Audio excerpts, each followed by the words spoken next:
Bom dia, pessoal. Como é que está todo mundo? Hoje é nosso episódio 2 aqui do nosso podcast e temos o prazer de ter aqui hoje a empresa Tô de Férias, um parceiro de longa data da Hotel B2C. Temos vários clientes em comum, uma empresa de tecnologia com nome muito sugestivo, né, para a nossa indústria. Temos aqui os fundadores da empresa, os sócios Marcelo e Henrique. Então, vamos dar o prazer dessas próximas 2 horas aqui, falar um pouco sobre tecnologia, sobre mercado, sobre inovação, sobre os impactos dessa tecnologia no dia a dia, na profissionalização da hotelaria e como isso pode ajudar na gestão do dia a dia de cada um de vocês, né? Isso vale para o pequeno, médio ou grande hoteleiro. E aqui comigo hoje o meu sócio, Klaus, né, representando a Hotel B2C. O Klaus vai se apresentar, vai contar um pouquinho também da trajetória dele. E a gente vai começar aqui, antes de mais nada, com uma pergunta. Vocês já ouviram falar de PMS? É uma palavra, né, uma abreviação, um acrônimo em inglês que significa Property Management System. Traduzindo, é um sistema de gestão de propriedades que é utilizado, é o cérebro, né, que faz toda a gestão de uma propriedade hoteleira. E aqui estão os mestres, né, os criadores dessa tecnologia. Inclusive, quando nem se falava em nuvem, eles já inovaram, porque foi o primeiro sistema em nuvem que surgiu no Brasil, diferentemente dos PMS que eram instalados em servidores, né? Então, bom dia, Marcelo, bom dia, Henrique, bom dia, Klaus. Como é que vocês estão? Bom dia, Denis. Obrigado aí pelo convite em participar aí do segundo episódio. É uma honra ser logo o segundo convidado. Espero que tenha muito sucesso nos próximos episódios. Pô, beleza. E do lado do Tô de Férias, na sequência vai ter as perguntas, mas a nossa resposta sim, está tudo bem, tudo tranquilo. Maravilha. Henrique? Muito bom. Reiterando as palavras, né, do Marcelo, nos sentimos muito honrados, porque além da parceria, como você disse, de longa data, o que a gente procura expressar mais é a confiança. Então, se não houver a confiança no trabalho, nem do Tô de Férias, nem na Hotel B2C, onde a gente vai chegar? Em lugar nenhum. Então, mais uma vez, a gente agradece a oportunidade e vamos bater esse papo. E aí, Klaus, como é que foi aí, depois de um jogo do Corinthians, amanhecer essa quarta-feira de sofrimento, depois de uma passagem pelo Estudiantes? Bom dia a todos, é um prazer estar aqui, né, no nosso segundo episódio. Não participei do primeiro, estava de férias, né? Então o nome sugestivo aí, tô de férias. Tô um pouco de ressaca ainda do jogo de ontem, né? Mas faz parte. O jogo importante é hoje. Hoje que é só para sacramentar a passagem do Palmeiras. Já tá 4-0, né? Vai botar o time C e tá tudo certo. É isso aí. Mas é um prazer estar aqui com vocês, Marcelo e Henrique, né? A gente é parceiro realmente de longa data e vamos conversar um pouquinho, né? Pra gente ajudar mais aí nos hoteleiros como a gente vem ajudando. Bem, eu comecei aqui jogando uma pergunta para todo mundo da nossa audiência, né? Se já ouviram falar de um PMS? Normalmente, quando a Hotel B2C ela começa a fazer um trabalho para algum hotel, é fundamental a gente entender as tecnologias que o hotel utiliza, né? É primordial, é a espinha dorsal. É você ter um PMS, é você ter um gerenciador de canais e você ter um motor de reservas. Por quê? Porque nós somos uma empresa de inteligência de negócios e a nossa inteligência ela é baseada não em fatos, mas em dados. Então é uma empresa que a gente fala data-driven, né? Ela é dirigida por dados. E aí aonde nós conseguimos dados? Dentro dos sistemas. Então os sistemas lá vão contar toda a história daquele negócio, a trajetória daquele negócio, os anos que se passaram, como foi cada sazonalidade, como foi cada ano, a diária média, a taxa de ocupação, o faturamento, a distribuição de vendas por diferentes canais, está ali, as informações estão ali. Mas para falar de tecnologia, né, de um PMS com propriedade, com a palavra aqui os criadores, o TI, né, o CTO da empresa e do lado o CCO da empresa, o comercial. Então eu acho que é legal vocês contarem um pouquinho a trajetória, como foi toda essa trajetória do Tô de Férias até hoje, os desafios e a evolução na história de vocês, aí até para as pessoas entenderem um pouquinho o que é o Tô de Férias, né? Exato. Então, Denis, o PMS, ele de fato é onde concentra todas as informações, né? Ele está ali com todos os seus dados gravados, e esses dados, quando não explorados, eles são dados mortos. Então, isso é muito ruim quando a gente se depara com um hotel que usa um PMS, mas que não consegue fazer nenhum recurso dessa informação. Na verdade, todo sistema, se ele não tiver inputs, ele não serve para nada, né? Você precisa cadastrar os dados, utilizar os dados e realmente usar aquilo como uma bíblia do seu dia a dia, né? Um GPS do seu dia a dia, onde vai direcionar o seu negócio, né? Exato, mas não só o input, porque assim, mais de 50% dos hotéis usam PMS e fazem o input. Só que o que fazer com a informação que está gravada lá dentro? Sim. Então, ainda são poucos os hotéis que fazem uso dessa informação que pode gerar novos negócios. Tá. E quando você tinha no passado os sistemas instalados, que muitos hotéis ainda fazem uso de sistemas instalados, a dificuldade de usar essa massa de dados é maior. Porque você não consegue disponibilizar ela facilmente para empresas como vocês, que sabe trabalhar o dado, né? Que vai saber tirar um produto dessa informação. Sim, né? sim. Mas, assim, antes da gente aprofundar nos assuntos, até para as pessoas entenderem o Tô de Férias, né? Que fazer uma apresentação inicial aí do Tô de Férias, o Henrique, que é o meu sócio, ele faz a área comercial, ele está desde o início da empresa, mas ele não foi o mentor do sistema como um todo. Tá? Mas conhece profundamente e vende como ninguém. Eu engano bem, vamos dizer que uma coisa que eu falo é que são 16 anos de empresa e todo dia eu aprendo uma coisa nova. Não adianta, às vezes a pessoa liga, pede um suporte, ou comigo ou com o Marcelo, e não é uma coisa instantânea, porque o sistema, como o Marcelo bem vai colocar, ele tem uma certa maturidade. Sim. Então tem pontos que todo dia muda, uma evolução. Então 16 anos é adolescência ainda. Não é? Nós estamos agora vivendo, estamos chegando à nossa idade adulta. Está na fase da rebeldia. Exatamente, matou bem, Nito. Mas pode continuar, Marcelo. Mas enfim, até para entender por que não é mais do que 16 anos. Isso tem a ver com a tecnologia. Uma questão estratégica nossa, não tem mais tempo no mercado, mas, ao mesmo tempo, são 16 anos de um PMS 100% internet, que é o que você falou na introdução, que foi o primeiro PMS em nuvem. No Brasil, em nuvem. Quando a gente chegou, era tudo mato ainda. Então, quando a gente fala... 16... Vocês são praticamente o Cabral dos PMS. Exatamente, né? era então, tudo mato. Quando a gente fala em 16 anos de PMS em nuvem, já somos bem velhos. E quando a gente fala 16 anos de PMS... Aí, obviamente, existem outras marcas que estão há mais tempo.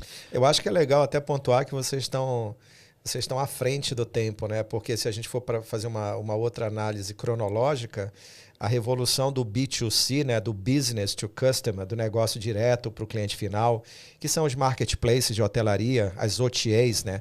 Quem não conhece esses termos, eu vou sempre lembrar de traduzir. OTA é um outro acrônimo, né, que é Online Travel Agency, ou seja, agências online. Os meninos sempre brincam, inclusive, Vamos comigo. deixar registrado. Eu estava esperando ele dar deixa. Vamos deixar registrado que eu sou completamente contra a utilização desses termos, viu? Eles sempre brincam com a gente. Mas Vivariano Suassuna, eles não deixe isso acontecer. Eles falam essas palavras bonitas aí para ver se convence. Só para enganar nós, viu? Então, as OTAs são as agências online. Booking.com, Expedia, que é a mesma, Hotéis.com no Brasil, Decolar.com, CVC, essas são as OTAs, né?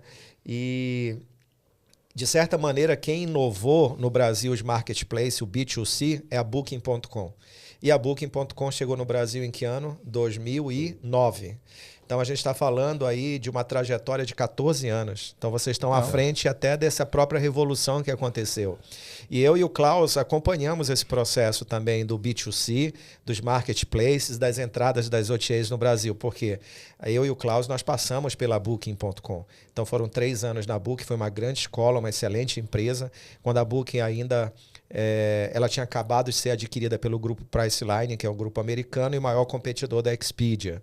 E a gente acompanhou essa trajetória, essa alavancagem, né, da Booking.com na América Latina. A gente participou do processo dela de crescimento entre 2010 e 2013. E vocês têm uma história anterior a isso, então você já estava com parabéns aí pela visão. Muito obrigado. Agora, por que hotelaria, né? Essa que é a questão. Eu particularmente fui o mentor do Tô de Férias. E por que hotelaria? Fala um pouquinho da sua formação, eu acho que até a história, né? Eu tô com 51 anos de idade. Pô, não parece, bem jovem ainda. Muito obrigado também. Mas esse corte de cabelo lindo aí, esses cabelos grisalhos, mostra que vocês têm 20, né? Às vezes eu coloco para trás as sobrancelhas. Dá para fazer aí até um... Mas a hotelaria, ela faz parte da minha vida desde 88. Então, a gente está completando 35 anos do hotel da minha família lá em Santa Catarina. Antes mesmo de escolher uma faculdade, eu já era hoteleiro. Então, o nosso PMS da época, imagina, não tinha no Brasil... Você não escolheu, você foi escolhido, né? Exatamente, a gente acaba sendo escolhido. E de forma forçada. Ou você faz isso ou não faz nada. Tinha que trabalhar. A família era o pai, mãe, os filhos e todo mundo tinha que trabalhar. Legal. Não tinha jeito. E o nosso PMS da época, que não existia no Brasil, recente tinha acabado ali a ditadura e não existiam computadores ainda. A gente está falando de uma época vivendo a abertura ainda no mercado. Né? Exato, a gente usava... CP500 era uma coisa... Computadores ligados na TV, que nem videogame. Isso era pré-COBOL ou pós-COBOL? Pré-COBOL. Pré-COBOL? Não. Nas grandes empresas, COBOL, nas grandes empresas se usava COBOL. Discos de 8 polegadas, eu cheguei a trabalhar. Meu primeiro curso de informática foi a linguagem que eu aprendi, COBOL. Sim, se usava muito COBOL. Enfim, o hotel da família foi inaugurado em 88. Em 89, eu entrei na faculdade de Ciências da Computação, isso na cidade de Blumenau. Num tempo que ainda não existia microcomputadores. A gente se programava assim em COBOL, fez cursos, aí começaram os primeiros computadores pessoais, os PCs, chegando no Brasil. E no ano que eu tive a formatura, que foi em 93, foi o ano do lançamento do Windows no Brasil, ou seja, os primeiros PMS dessa época, quando começaram a surgir, eram feitos no ambiente DOS. Né? E quem que usava a tecnologia naquele tempo? Naquele tempo se usava a tecnologia as grandes empresas. E por que o Henrique falou da fita? Porque existia também birôs de processamento. Por quê? Os grandes bancos, os bancos por si só já são grandes, né? Ainda mais naquela época. Mas eles tinham nas agências digitação, uma máquina para gravar fita, aí pegava essa fita, transportava para um birô que processava as informações e devolvia em listagens de papel para o pessoal fazer a operação durante o dia. Enfim, tudo isso era um sistema. E eu entrei na faculdade justamente pensando na família. A gente precisa gerenciar o hotel. Só que logo de início, assim, que teve a formatura, que tinha lá a intenção de desenvolver, já foi identificado uma questão crítica que era o ambiente onde o sistema ia rodar. Porque todo hotel que tem um sistema instalado, ele tem que ter lá um servidor, uma rede, alguma coisa. Uma infraestrutura, né? Uma infraestrutura que acaba sendo, se não for bem cuidada, vai dar pau. E é cara. E o pessoal acha que o pau é no sistema. E a maioria das vezes é na própria infraestrutura. Bom, não deu para fazer. Estrategicamente não era, eu entendia que não era viável. E durante a faculdade já estava trabalhando também em empresas lá em Blumenau, desenvolvendo em COBOL, em mainframe, grandes computadores. E eu vim para São Paulo para fazer a carreira em grandes empresas e trabalhando na área de desenvolvimento sempre. A família continuando lá com o hotel em Santa Catarina, sempre que eu podia, estava lá participando. E essa coisa nunca saiu da cabeça, né? Pois bem, quando chegou no ano de 2004, a gente começou a desenvolver para grandes empresas sistemas na internet. Só que era uma coisa absurda de cara. Nessa época, já existiam outras empresas que tinham tecnologias voltadas para a hotelaria, você recorda? Sim, a hotelaria, assim... Já de sistemas, porque era tudo muito novo, né? Sim, por Acho exemplo. que mais as grandes redes, né? Não. Começou os sistemas instalados e a necessidade de usar um sistema, porque era em 88, quando a gente começou, a gente tinha papelada. Entendi. Só que é complexo você ficar só com papel. É.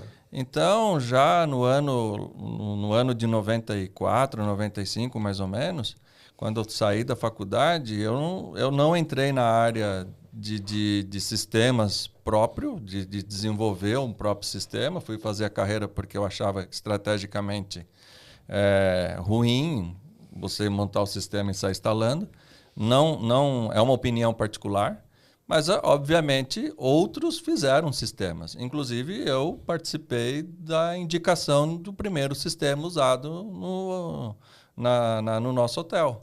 Porque o hotel não poderia estar tudo na mão até 2007, que é quando a gente lançou o nosso PMS Online.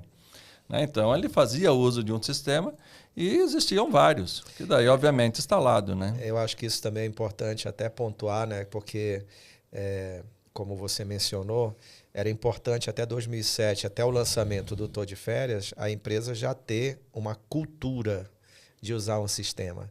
Porque isso também é fundamental, né? Quando as empresas não têm a cultura, é muito mais desafiador você implantar uma tecnologia. A gente percebe isso muito em hotéis que a gente entra, quando eles não têm o básico, né? O tripé básico que você precisa ter de tecnologia que a gente mencionou aqui. Mas pode continuar. Exatamente. Agora, quando chegou em 2004, que eu comecei a participar do desenvolvimento de sistemas na internet para grandes empresas multinacionais, empresas grandes nacionais também, foi aonde despertou a atenção. Opa, agora dá para fazer um sistema robusto, um sistema que para as grandes empresas é muito caro, mas se eu desenvolver um sistema e eu administrar o nosso servidor e disponibilizar isso para os clientes através de um endereço de internet, eu consigo diluir para todo mundo. E eu não quero vender o sistema para uma grande rede só para essa rede me bancar. Sim. Porque senão eu ia deixar de ser escravo para uma empresa multinacional onde eu trabalhava para virar escravo de uma rede hoteleira. Sim. Então, é mais fácil pegar esse custo que não é baixo, um custo de... E aí, se você me permite, né, até te interromper, Marcelo, você vê como a coisa é cíclica. A gente começou falando, então, dos tempos remotos, onde você tinha o computador, o terminal local, que mandava informação para uma central, para o birô processar. Sim. Aí veio os PCs, que a gente montava a rede local e processava local. Em rede. Em rede. E agora estamos voltando, né, nessa configuração. Você não processa mais aqui no local, como ele disse. Então vai vir internet para um servidor que vai processar lá. Sim. Então a gente não é que deu um passo para trás, mas foi um passo para frente inspirado no passado, né? Legal. E justamente por isso, quando você tem no PC, você tem uma série de dor de cabeças. Que se você manda para um birô, o birô cuida daquilo como o ouro dele, aquilo não pode falhar de jeito nenhum, e ele processa e devolve a informação. Então, o que a gente tem com a internet hoje nada mais é do que substituir o antigo transporte de fitas para alguém que vai processar no lugar só. Disquetes, né? Exatamente. As caixinhas de disquetes. Os disquetes vieram depois das fitas. Nossa, depois das fitas, é verdade. De fita mesmo. Depois das fitas. Enfim, aí Quanta história em 2 décadas. Não, mas você imagina, pessoal, ainda te interrompendo, Marcelo, você imagina o que era vender isso em 2007. Você bater na porta de um hotel, o cara nunca te viu, você vai falar, olha, eu tenho um produto que eu vou te ajudar, você vai confiar todas as suas informações comigo, vai ficar tudo no meu servidor lá na internet. Como que você ia convencer uma pessoa? O Klaus, isso que ele está comentando... Não lembra? Então, tomamos vassourada, fomos expulsos de hotel. Isso aí, depois eu conto essas histórias. Mas esse comentário seu me recorda nos nossos desafios na Booking.com. Lembra aí? Conta aí como era no começo. A gente chegava nos hotéis, né? Primeiramente, falava assim, não, eu só pago 10% de comissão. Já começava desse jeito. É porque o mercado estava nivelado por aí, né? Então, 10% de comissão. Quem são vocês? Ah, vocês são compra coletiva. Porque era a época do peixe urbano. Sim. Então, compra coletiva, não quero saber. Não queria nem falar com a gente. Né? Então, assim, a gente teve realmente muita dificuldade no começo. Chegava em destinos. Eu lembro que eu fui para a Ilha do Mel. Primeiro destino que eu fui viajar pela Booking. Você imagina, não tinha nenhum... Não tinha Expedia, não tinha Hotels.com, não tinha Decolar, não tinha nada. Como é que você vai convencer a pessoa? Não, e eu chegava de barco lá. Aí tinha que chegar sem o computador ainda. Chegava na pousada, não tinha nem computador. E aí, na nossa época, tinha que ter fax. Era obrigatório ter fax. Imagina. Como é que você vai falar? O cara não tem nem computador fax. Era a única forma, ainda não tinha uma tecnologia de transmissão de dados com segurança. Então, o fax era a única forma de chegar os dados do cartão de crédito, por exemplo, e a identidade do cliente para poder validar aquela compra. Então, assim... e aí Eram outros tempos, né? Era muito difícil. Muito. E aí a gente falava assim, tem um fax eletrônico aqui, né? Fax virtual, que era o Choip. Lembra do Choip? O Choip era uma opção de fax eletrônico e grátis. Então você podia criar uma conta, você especificava o país, o DDD, ele criava um número aleatório para você e funcionava da seguinte forma: a pessoa passava um fax, caía isso em algum servidor que digitalizava o dado e chegava esse dado através de e-mail. Então olha que parafernália. Era o fax eletrônico. Mas sim, mas... enfim, aí continuando a história, em 2006, quando a gente resolveu, então, disponibilizar um sistema na internet, a gente precisava de um nome. As pessoas vão ter que acessar de alguma forma isso. Aí que veio o nome Tô de Férias. Qual era a intenção? A intenção era, já que a gente vai gravar as informações dos hotéis no nosso banco de dados, no nosso sistema, por que não já fazer publicidade deles? Então, a gente criou esse nome sugestivo, onde ele começou fazendo a publicidade e uma porta de entrada para o sistema. Então, além de ser um sistema de gestão de propriedades para hoteleiro, ele eram classificados daqueles hotéis que eram clientes de vocês. Então, a pessoa podia acessar o site do Tô de Férias, escolher o destino e lá, se naquele destino tivesse um cliente usando o Tô de Férias, ele já podia acessar ali pela plataforma de vocês para fazer a reserva. Exatamente. Então, já foi inovador também pensando dessa forma. Foi uma questão interessante depois quando a gente viu surgir Booking, Expedia, Decolar, que a gente... Era mais ou menos isso, mas de uma outra forma, né? A intenção não era o PMS. A intenção deles, obviamente, fazer a venda. A gente não vislumbrou, na época, a questão de fazer a venda. A gente vislumbrou, na época, fazer uma publicidade, porque a negociação com a hotelaria funcionava através de e-mail. A gente não tinha celulares com WhatsApp, essas coisas. A comunicação era muito grande por e-mail. E tinha que fazer publicidade. Então, em cada cidade que você visitava, você tinha forte os portais de cada cidade. Hoje, esses portais de cidade, eles existem ainda, mas não têm a mesma força. Associações, né? Teve praças que tinham as associações. Muitas associações. A gente conseguia divulgar uma tacada para um grupo grande de pessoas. Mas não é como hoje, que você pega aqui o aparelho e fala instantaneamente com 1000 pessoas. Eram eventos, tinha que agendar, programar, às vezes fazer um jantar para poder juntar, mas aí contava com essa turma, né? Com as associações ou com os portais, né? Eram os caminhos, né? Enfim, aí o sistema começou, a aceitação na época, por sermos pioneiros, ela foi muito boa, o mercado aceitou bem. É claro que a gente teve dificuldades já colocadas por vocês mesmos de achar a gente maluco. Falou, não, vocês estão viajando, a internet aqui nem funciona, isso aí não vai dar certo. Mas, enfim, aí são sempre ouvindo o cliente e sempre melhorando o sistema. O fato dele estar na nuvem tem essa facilidade de você melhorar o sistema e já disponibilizar para todo mundo, sem a necessidade de atualizações locais. Então são novos recursos a todo dia, até hoje. O sistema não para de crescer. Tomamos bronca esses dias atrás, porque teve novidade no sistema e o cliente não está sabendo. Tomamos um puxão de orelha. Eu acho que assim, para os nossos ouvintes aí, para os nossos seguidores, é uma bela história, como todo empreendedorismo e na área de tecnologia e inovação. Então, vocês têm um mérito bacana, parabéns. Eu acho que isso ajuda muito a profissionalizar a nossa indústria, né? Eu sempre digo que a indústria de hotelaria e de turismo no Brasil ainda é também um adolescente, está num processo de maturidade num país de dimensões continentais cheio de oportunidades.